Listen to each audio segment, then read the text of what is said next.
Football सिर्फ एक खेल नहीं, एक भावना है।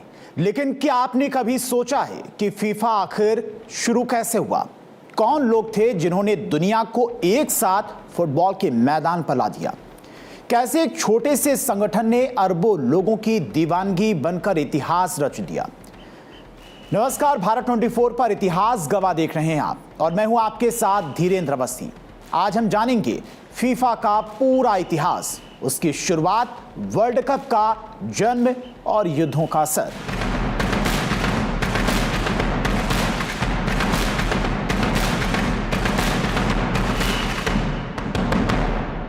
कंट्रोवर्सीज, करप्शन, लीजेंड्स और वो सब जिसने फुटबॉल को दुनिया का सबसे बड़ा खेल बनाया। आज जिस फुटबॉल को पूरी दुनिया प्यार करती है, उसकी शुरुआत किसी बड़े स्टेडियम में नहीं हुई थी, ना ही करोड़ों फैंस के बीच। इस खेल की शुरुआत हुई थी सैकड़ों साल पहले कीचड़ भरी गलियों में। कहा जाता है कि फुटबॉल जैसे खेल सबसे पहले चाइना, ग्रीस और रोम जैसी पुरानी सभ्यताओं में खेले जाते थे।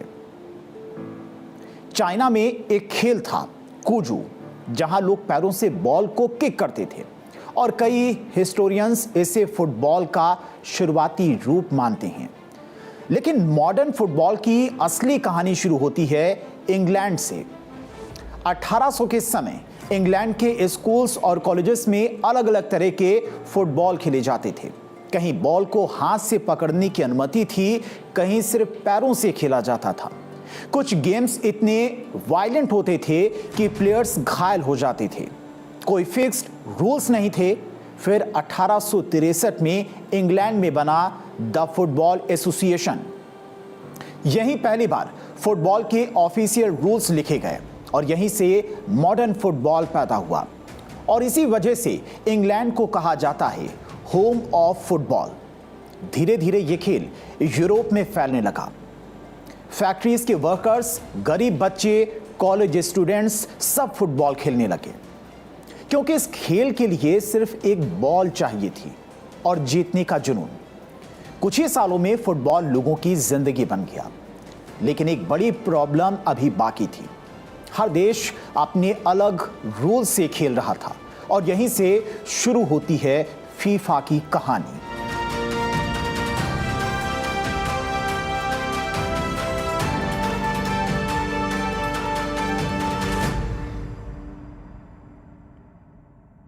उन्नीस सौ के आसपास फुटबॉल यूरोप में तेजी से पॉपुलर हो रहा था।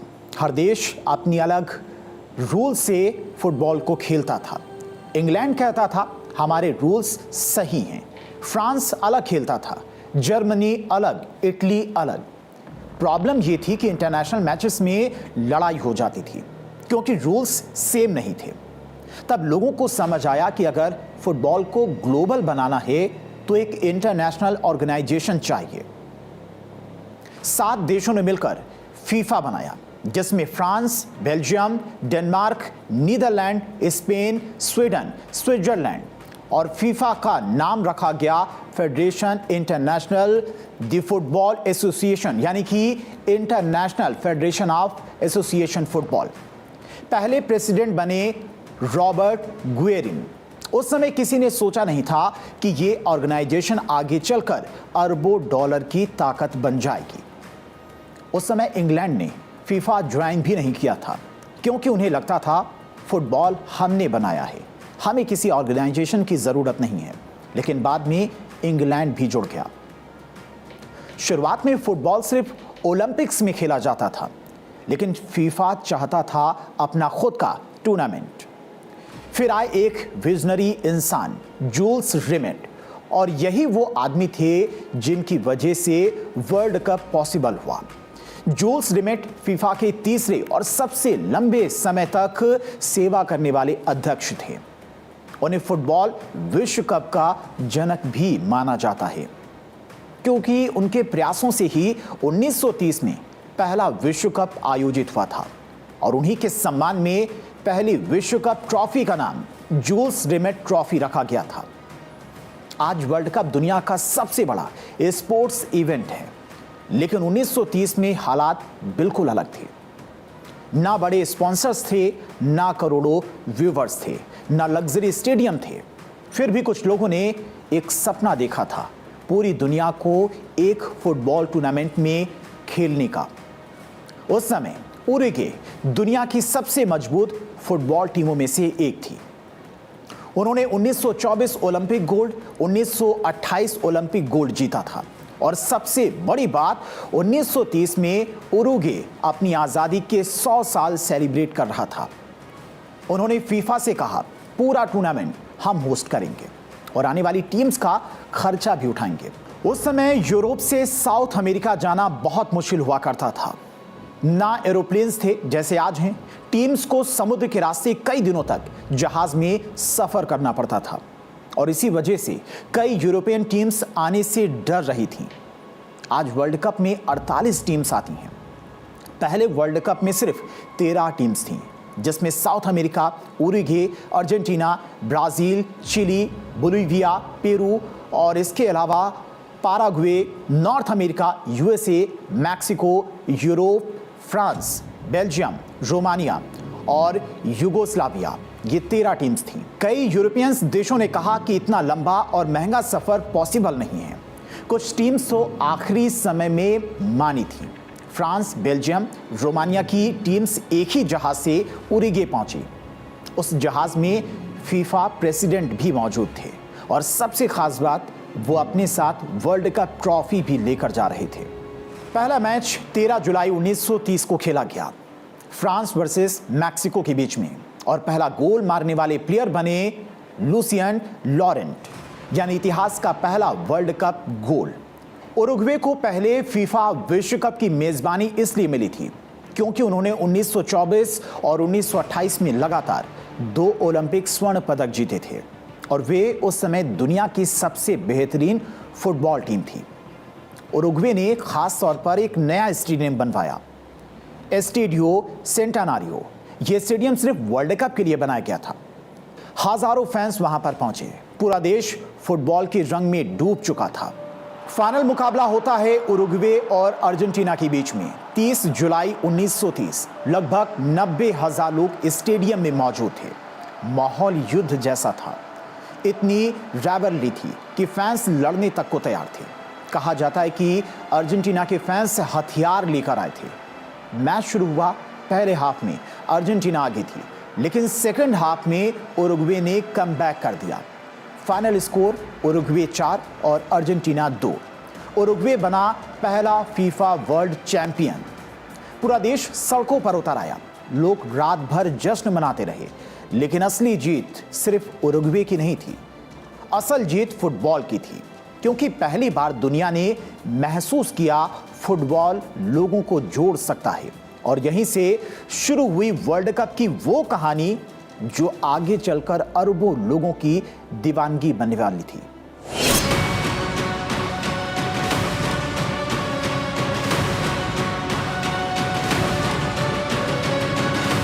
(1938) के बाद दुनिया बदल गई।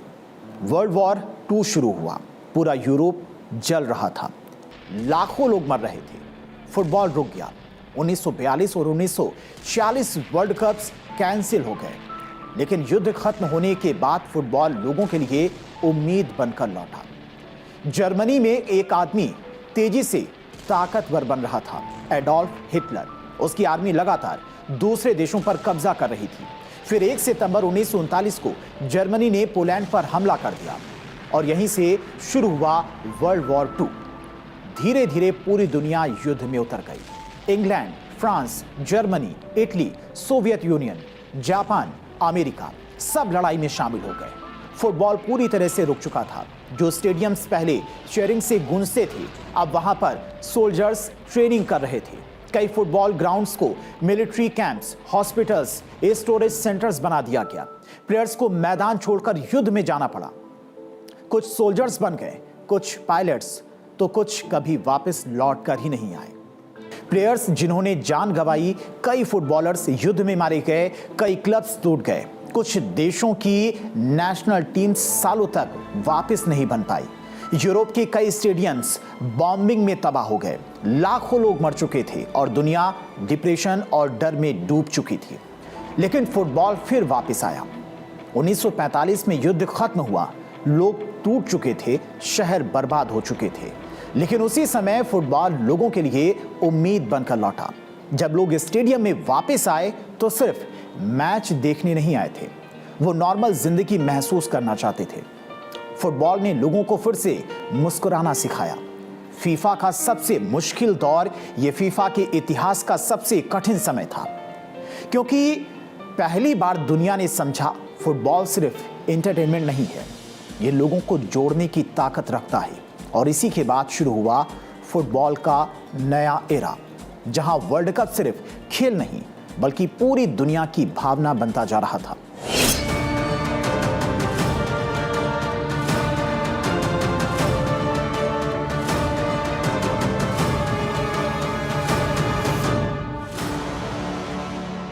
उन्नीस 1950 वर्ल्ड कप, ब्राजील ने दुनिया का सबसे बड़ा स्टेडियम बनवाया, मराकानाजो स्टेडियम।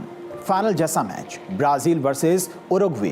पूरे ब्राजील को भरोसा था कि वो जीतेंगे, लेकिन उरुग्वे ने शॉक दे दिया, ब्राजील हार गया। और इस घटना को कहा गया मराकानाजो इतिहास की सबसे दर्दनाक फुटबॉल हारों में से एक। कई लोग स्टेडियम में रो रहे थे। कुछ रिपोर्ट्स के अनुसार फैंस को हार्ट अटैक तक आ गया था। और फिर आया फुटबॉल पर पेले का जादू। एक गरीब परिवार का लड़का 1958 वर्ल्ड कप में सिर्फ 17 साल की उम्र में पेले ने दुनिया हिला दी, ब्राजील चैंपियन बना। पेले सिर्फ प्लेयर नहीं था, वो फुटबॉल का पहला ग्लोबल सुपरस्टार था। उसने फुटबॉल को गरीब गलियों से उठाकर दुनिया की चमक बना दिया। फिर आया टीवी, पैसा और फीफा का बदलना।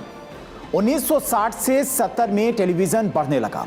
अब लोग घर बैठे वर्ल्ड कप देखने लगे। फीफा को समझ आया फुटबॉल सिर्फ खेल नहीं, बिजनेस भी है। स्पॉन्सर्स आए, ब्रॉडकास्टर्स डील्स हुई, अरबों का पैसा आने लगा। वर्ल्ड कप अब दुनिया का सबसे बड़ा स्पोर्ट्स इवेंट बनने लगा। मैराडोना और hand of God. 1986 world cup, Argentina versus England के बीच में ये मुकाबला हुआ। कुछ साल पहले दोनों देशों के बीच में फॉकलैंड्स वॉर हुआ था। फिर मैच में डियागो मैराडोना ने हाथ से गोल कर दिया, रेफरी ने गोल दे दिया। बाद में मैराडोना ने कहा, थोड़ा मैराडोना का सिर, थोड़ा भगवान का हाथ। और यहीं से जन्म हुआ हैंड ऑफ गॉड। फिर उसी मैच में मैराडोना ने गोल ऑफ सेंचुरी भी मारा, एक ऐसा गोल जिसे आज भी फुटबॉल का सबसे महान गोल माना जाता है। करप्शन और फीफा कंट्रोवर्सीज। जैसे जैसे पैसा बढ़ा, कंट्रोवर्सीज भी बढ़ी। फीफा पर आरोप लगे, corruption, bribery, match fixing, world cup hosting scams. 2015 में FBI इन्वेस्टिगेशन ने फीफा को हिला दिया। कई ऑफिसर्स गिरफ्तार हुए। प्रेसिडेंट सेप ब्लैटर को भी सस्पेंशन मिला। दुनिया शॉक्ड थी। लोग कहने लगे, क्या फुटबॉल भी करप्शन से बच नहीं पाया? मेसी, रोनाल्डो और मॉडर्न एरा। 2000 के बाद फुटबॉल दो नामों में बढ़ गया, लियोनेल मेसी, क्रिस्टियानो रोनाल्डो। दोनों ने फुटबॉल को नई ऊंचाइयों तक पहुंचा दिया। फैंस डिवाइड हो गए। सोशल मीडिया ने राइवलरी को और बड़ा बना दिया। फिर आया फीफा वर्ल्ड कप 2022, जहां पर मेसी ने आखिरकार वर्ल्ड कप जीत लिया और कई फैंस ने कहा, अब फुटबॉल की कहानी पूरी हो गई। आज फीफा के अंदर 211 देश जुड़े हुए हैं, यानी यूनाइटेड नेशंस से भी ज्यादा मेंबर्स। एक छोटा ऑर्गेनाइजेशन अब पूरी दुनिया के फुटबॉल को कंट्रोल करता है। फीफा वर्ल्ड कप में कौन सी टीम खेलेगी, सिलेक्शन कैसे होता है। दुनिया में फीफा के 211 देश हैं, 211 मेंबर्स हैं, लेकिन वर्ल्ड कप खेलने का मौका सबको नहीं मिलता है। हर देश को पहले लड़ना पड़ता है क्वालिफिकेशन के युद्ध में। वर्ल्ड कप क्वालिफिकेशन कैसे होता है? फीफा की 211 टीम्स 6 अलग अलग रीजन्स में बांटी गई हैं। Europe, Asia, Africa, south America, north America, Oceania, और हर रीजन को कुछ निश्चित स्पॉट्स मिलते हैं। जैसे यूरोप को ज़्यादा स्पॉट्स, ओशियाना को कम स्पॉट्स, क्योंकि यूरोप की टीम ज़्यादा स्ट्रांग मानी जाती है। फिर शुरू होता है क्वालिफिकेशन राउंड। हर कॉन्टिनेंट में टीम्स आपस में मैचेस खेलती हैं। अब एग्जाम्पल से आपको समझाते हैं। अगर एशिया में 47 टीम्स हैं तो वे ग्रुप्स में बांटी जाती हैं। होम्स एंड अवे मैचेस खेलती हैं, पॉइंट्स कमाती हैं। जीत पर 3 पॉइंट्स मिलते हैं, ड्रॉ पर 1 पॉइंट्स और हार पर 1 भी पॉइंट्स नहीं मिलते हैं। जो टीम्स सबसे अच्छा परफॉर्म करती हैं वही वर्ल्ड कप के लिए क्वालिफाई करती हैं। होस्ट कंट्री ऑटोमेटिकली सेलेक्ट होती है। जो देश वर्ल्ड कप होस्ट करता है उसे सीधे एंट्री मिल जाती है। जैसे FIFA World Cup 2026 host United State, Canada, Mexico, इन तीनों को क्वालिफिकेशन नहीं खेलना पड़ा। 1930 वर्ल्ड कप सिर्फ उसमें 13 टीम्स थी, बाद में 16 टीम्स हुई, फिर 24 और फिर 32 और अब 2026 वर्ल्ड कप में 48 टीम्स खेलेंगी। ये फीफा हिस्ट्री का सबसे बड़ा वर्ल्ड कप होगा। इंडिया क्यों नहीं खेल पाता? इंडिया भी फीफा मेंबर है लेकिन क्वालिफिकेशन राउंड्स में स्ट्रॉन्ग परफॉर्मेंस नहीं कर पाता। एशिया में Japan, south Korea, Saudi Arabia, Iran जैसे टीम्स बहुत स्ट्रॉन्ग हैं और इसीलिए इंडिया अभी तक वर्ल्ड कप क्वालिफाई नहीं कर पाया है। वर्ल्ड कप सिर्फ टैलेंट से नहीं जीता जाता, पहले दुनिया की सबसे कठिन क्वालिफिकेशन लड़ाइयों को पार करना पड़ता है, तभी किसी देश को मिलता है फुटबॉल के सबसे बड़े मंच पर खेलने का अधिकार। 1904 में शुरू हुआ एक छोटा ऑर्गेनाइजेशन आज दुनिया के हर कोने में लोगों को जोड़ता है। फीफा सिर्फ टूर्नामेंट नहीं कराता, ये सपने बनाता है, हीरोज पैदा करता है, कभी कभी पूरी दुनिया को एक साथ रुला देता है। फुटबॉल बदलता रहेगा, प्लेयर्स बदलते रहेंगे, लेकिन फीफा का इतिहास हमेशा जिंदा रहेगा। मैं धीरेन्द्र अवस्थी, आप देख रहे थे इतिहास गवाह है। मिलते हैं आपसे अगले एपिसोड में एक और अनसुनी, अनकही और रोमांचक ऐतिहासिक घटना के साथ। तब तक के लिए आप देखते रहिए भारत 24। वंदे मातरम। जय हिंद।